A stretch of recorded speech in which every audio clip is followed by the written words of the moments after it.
بسم اللہ الرحمن الرحیم۔ پروگرام اسلام معاشرہ ود ملک نسیم لے کر آپ کی خدمت میں حاضر ہوں۔ میں اپنے تمام سبسکرائب کرنے والے دوستوں کا شکریہ ادا کرتا ہوں کہ جو میرے پروگرام کو سن رہے ہیں، دیکھ رہے ہیں، وہ میری حوصلہ افزائی کر رہے ہیں اور اس فلاحی کام کو آگے بڑھا رہے ہیں اور اپنا کردار ادا کر رہے ہیں اور ثواب دارین بھی حاصل کر رہے ہیں۔ میرے دوستو، اچھی بات کو پھیلانا صدقہ جاریہ ہے۔ صدقہ جاریہ انسان کے لیے بہت بہترین عمل ہے جو کہ مرنے کے بعد بھی جاری و ساری رہتا ہے۔ اگر ایک انسان بھی کسی ایسے موڈ میں ہوا اور اس کو یہ بات میرے منہ سے نکلی ہوئی، آپ کی آگے پہنچائی ہوئی، وصول ہو گئی اور اس پہ وہ عمل کر گیا، تو سمجھ لیں ہم نے انسانیت کی خدمت کا ایک چھوٹا سا حق ادا کر دیا۔ نبی کریم صلی اللہ علیہ وسلم کے بعد ہماری یہ ڈیوٹی بنتی ہے کہ ہم اپنے ارد گرد کے ماحول کو اچھے طریقے سے رکھنے کی کوشش کریں۔ ان میں جو برائیاں ہیں ان کو ٹٹولیں، ان کو باہر نکالنے کی کوشش کریں، ان کو اجاگر کرنے کی کوشش کریں، ان سے بچنے کی کوشش کریں۔ سو لہٰذا میری درخواست یہ ہے کہ میرے بھائیوں، اپنے اعمال کی فکر کریں۔ دنیا مسافر خانہ ہے، یہاں سے ہم نے چلے جانا ہے، یہ ہمیشہ رہنے کی جگہ نہیں ہے۔ ہمیشہ رہنے کی جگہ ہماری اللہ پاک نے مقرر کر دی ہے اور وہ ہے قبر، اور محشر کے روز ہمیں قبرستان سے اٹھایا جائے گا۔ اتنی دیر تک ہمیں جزا و سزا باقاعدگی سے ہی ملتی رہے گی، لیکن فائنل جو ہے وہ روز محشر میں ہے، اور روز محشر کا دن بہت ہی بھیانک ہے۔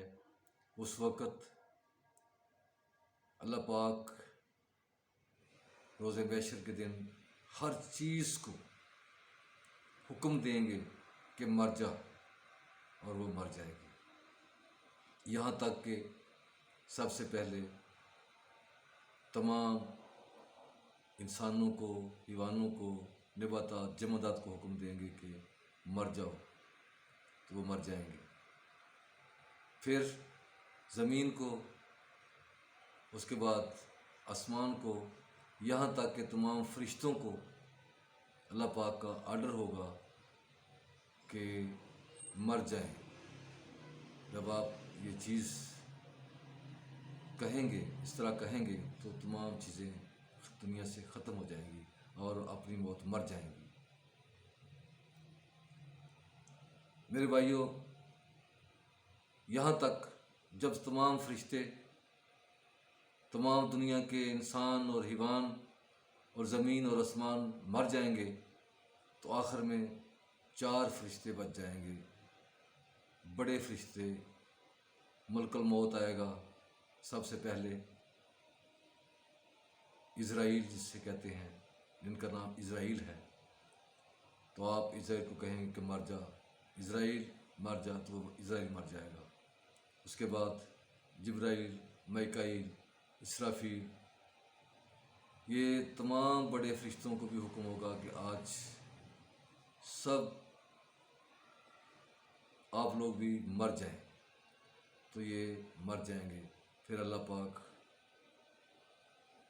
پکاریں گے کہ ہے کوئی میرے مقابل میں؟ آپ دنیا میں بڑے بنے پھرتے تھے، بڑے بڑوں کی پوجا بھی کرتے تھے، بڑوں کو آپ لوگ میرے برابر بھی لے کے آتے تھے، شرک بھی کرتے تھے، تو ہے کوئی؟ تو اس وقت صرف اور صرف اللہ پاک ہوں گے، اس کے بعد کچھ نہیں ہوگا۔ تو ہمیں اس چیز کی فکر کرنی ہے کہ زندہ و قائم رہنے والے صرف اللہ پاک ہیں. زندہ اور قائم رہنے والے صرف اللہ پاک ہیں. آپ اتنا اندازہ کر لیں کہ جب ہم بات کر رہے ہوتے ہیں تو دوسرا کوئی ہمارے ساتھ بات شروع کر دے تو ہم کہتے ہیں کہ خاموش ہو جائیں، ہمیں آپ کی بات سمجھنے میں دقت آ رہی ہے، ہمیں بات سننے میں دقت آ رہی ہے. تو ہم دوسرے آدمی کے بولنے پر سمجھ نہیں پا رہے ہوتے کہ یہ کیا کہہ رہا ہے تو اس کو خاموش کرواتے ہیں. تو آپ اتنا اندازہ کریں کہ اللہ پاک کی اس مخلوق میں کتنی اقسام ہیں، اور وہ ایک وقت میں سب کی سب دنیا میں جتنی بھی قسمیں ہیں انسانوں کی، حیوانوں کی، نباتات، جمادات، اللہ کو پکارتے ہیں اور وہ سب کی آواز سنتے ہیں. اللہ پاک سب کی بات کو سنتے ہیں، سمجھتے ہیں اور اس کا مسئلہ بھی حل کرتے ہیں. کوئی پکار رہا ہے اللہ میرے پاس پانی نہیں ہے، اللہ اس کو پانی دے رہے ہیں، سنتے بھی ہیں اور آگے اس کی ضرورت بھی پوری کرتے ہیں. ارے میرے بھائیوں، کسی کو اس سٹیج پر آپ لا سکتے ہیں کہ 2-3 آدمی بات کر رہے ہوں تو شور مچ جائے تو ہمیں بات سمجھ میں نہیں آتی اور ہم کہتے ہیں ہمیں بات سمجھ نہیں آ رہی. لیکن وہ کتنی ان کی اس اللہ کی سماعت پہ قربان جاؤں جو ہر قسم کے اپنے پیدا کردہ مخلوق کی آواز کو سنتے ہیں اور سمجھتے ہیں اور اس کو اس کی ضرورت کے مطابق دیتے بھی ہیں. اتنا اندازہ کر لیں کہ وہ غفور الرحیم جس کے پاس ہم نے جانا ہے. میں پہلے بھی کہتا ہوں کہ میرے بھائیوں، ہم بے مالک نہیں ہیں، ہمارا مالک ہے. ہمیں اسی کو ہی پکارنا چاہیے، اسی سے اپنی حاجت، اسی سے اپنی ضرورت اور اسی کی عبادت، اس کے قوانین کے اوپر عمل ہمیں ہر صورت میں کرنا چاہیے. ہم اس وقت تکلیف میں آتے ہیں جب ہم اللہ کی بتائی ہوئی ہدایت پہ عمل نہیں کرتے. اپنے ایمان کو ٹٹولیں، اپنے لیے آخرت کا سامان اکٹھا کریں، ایک دوسرے کے ساتھ اچھا برتو. حقوق العباد اور حقوق اللہ، ان دونوں کا آپس میں بہت گہرا تعلق ہے، ان دونوں کو لے کے ہمیں چلنا ہے. اللہ پاک اتنے غفور الرحیم ہیں، وہ کہتے ہیں کہ حقوق اللہ، میں تو اللہ کے جو میرے حقوق ہیں میں تو غفور الرحیم ہوں، میں معاف کر سکتا ہوں، لیکن جو انسانوں کے حقوق ہیں وہ صرف اور صرف انسان ہی معاف کرے گا، تب جا کر ہم آگے پاس ہوں گے. لہذا ہمیں اپنی ان سب چیزوں سے جو کسی کو تکلیف دیتی ہیں چھوڑنا ہوگا. ان سب چیزوں کو جو دوسروں کی مدد کے لیے درکار ہیں ہمیں ان کو اپنانا ہوگا، کیونکہ اللہ پاک فرماتے ہیں کہ کر مہربانی اہل زمین پر.